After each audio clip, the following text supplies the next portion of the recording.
Hello everyone, this is Bob and Threadbare, and welcome back to Threadbare Reviews. Well, I've gone and said the words cosmic horror 3 times, and it summoned the grandfather of it all, H.P. Lovecraft. Specifically, patron Final Gamer James has asked me to take a look at the story The Shadow Out of Time, which was first published in 1936 in the magazine Astounding Stories. About the author. Oh, Howard Phillips Lovecraft. A lot has been said about the man, but then not everybody's heard it. So for those of you who only know the name Lovecraft or Cthulhu, allow me to provide some detail. Lovecraft was born in 1890 in Providence, Rhode Island. His grandfather gave him an early appreciation for classic literature along with gothic horror, but before he had grown up, his grandparents died, his father went crazy and died of syphilis, his wealthy family lost its fortune, and Lovecraft himself regularly suffered from poor health. He would eventually die in 1937 at the age of 46, the cause of death being intestinal cancer.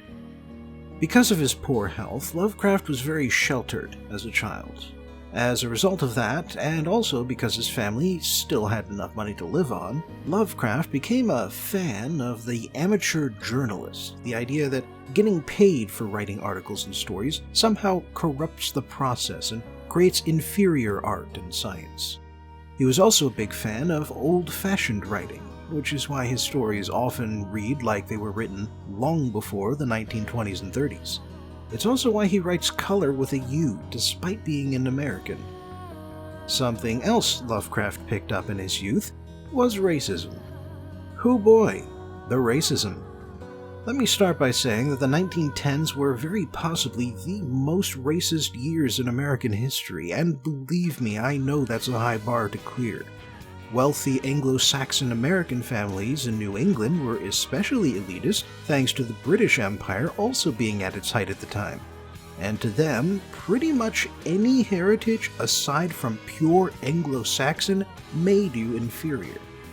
Lovecraft was English on both sides of his family, he never got much practical experience away from his family, and he was a teenager forming his worldview in the 1910s in New England. Lovecraft's views were extreme even for the time, but he was still a product of his environment. Now please bear in mind that I'm not trying to excuse Lovecraft for his views. I'm just explaining where he got them, and why only some of his contemporaries objected to them. I'm also not saying that you should ignore Lovecraft's racism, because to some extent, that's impossible.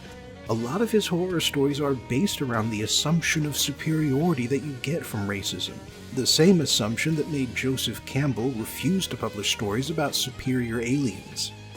In fact, today's story is a prime example of that assumption.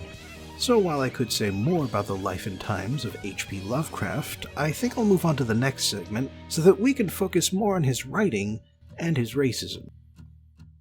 The review. Nathaniel Wingate Peaslee, an economics professor at Miskatonic University, is struck by a strange amnesia in the year 1908 and seems to become a completely different person. This different persona travels the world and studies science, history, and more occult topics for the next 5 years, and when it seems satisfied in 1913, Peaslee's original personality reappears without recalling a single thing that's happened. Over the next few decades, Peaslee investigates what the alternate persona did and experiences recurring nightmares of living in a different time, a different place, and a different body. Through both the research and his dreams, Peaslee recalls that he was a captive of the great race of Yith, a superior species that can project their minds into other intelligent beings and back again, and they've used this power to gather knowledge of the future and escape the death of their species at least twice.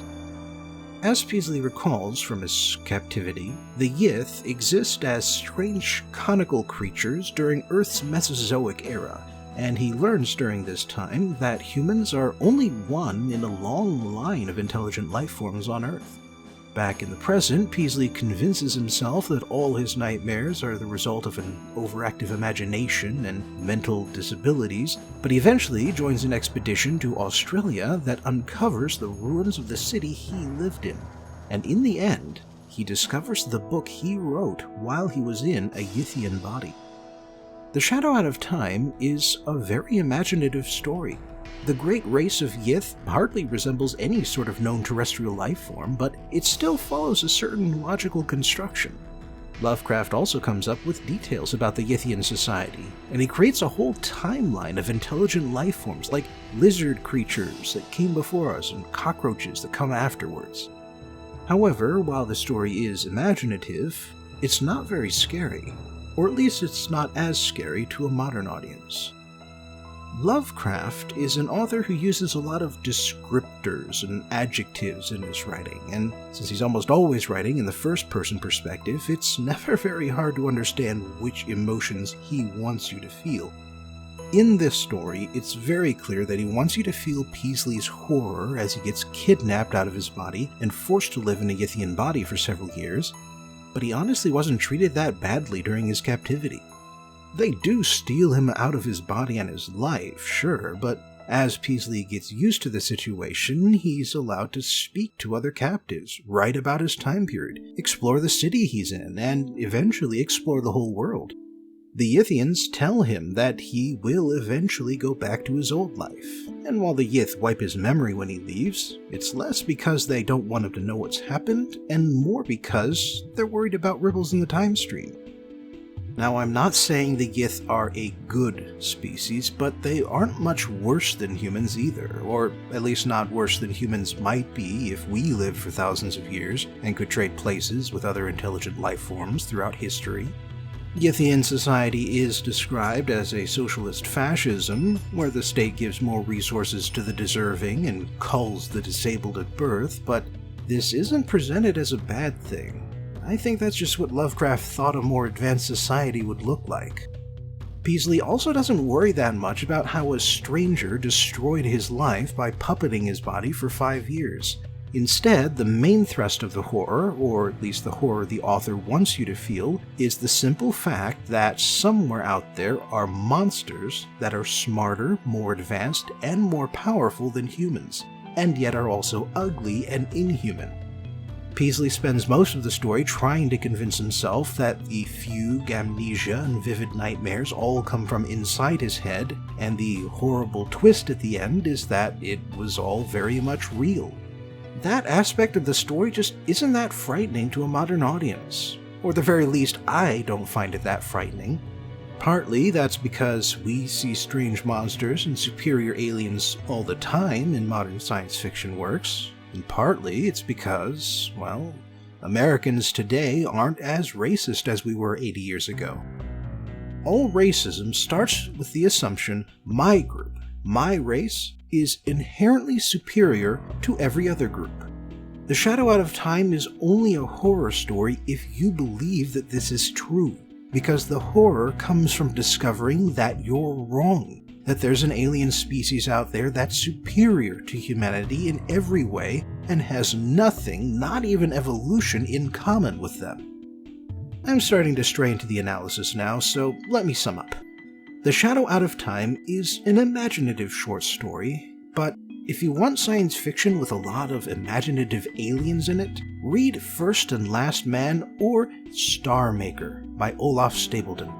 Not only does he put even more imagination into his alien species and civilizations, he's also much more egalitarian and less racist than Lovecraft.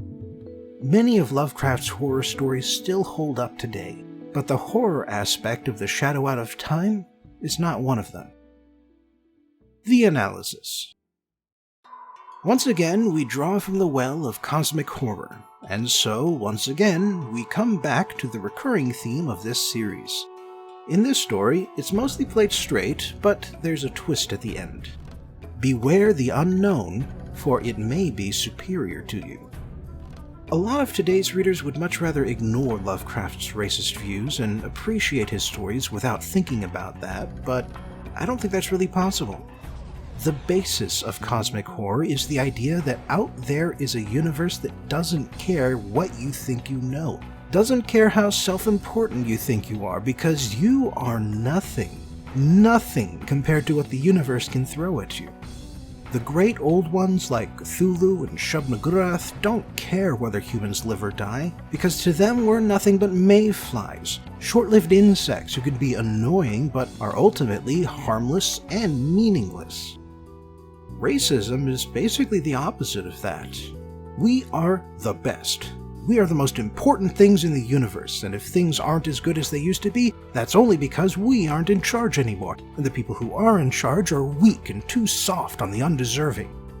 Racism is also a strong preference for the familiar, the similar, the known. And as a person's preference for the known grows stronger, so does their fear of the unknown. A popular quotation by Lovecraft is, "The oldest and strongest emotion of mankind is fear, and the oldest and strongest kind of fear is fear of the unknown." Fear of the unknown is a strong human emotion, and it's a big part of the reason why humans will never be completely free of racism and prejudice. But as for being the strongest fear, I think that's really only true about Lovecraft and those who share his viewpoint. You can see elements of Lovecraft's views throughout his stories, including his most popular works. The Rats in the Walls and The Shadow over Innsmouth both feature good New English and English families degenerating into monsters by breeding with inferior beings, and the twist at the end of both stories is that the protagonist has tainted blood that will lead him down the same path of degeneration. You don't have to think about racism when you read these stories, but once you do, the connections are unmistakable. This connection is also present in The Shadow Out of Time.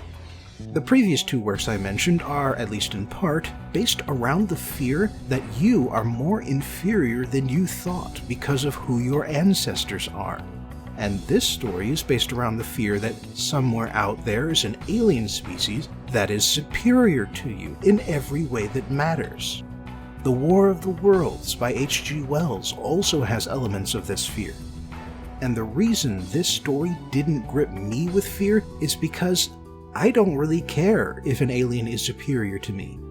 I mean, I'm gonna have a problem with them if they want to conquer Earth and enslave humanity, but the fact of their superiority on its own doesn't make me fear them.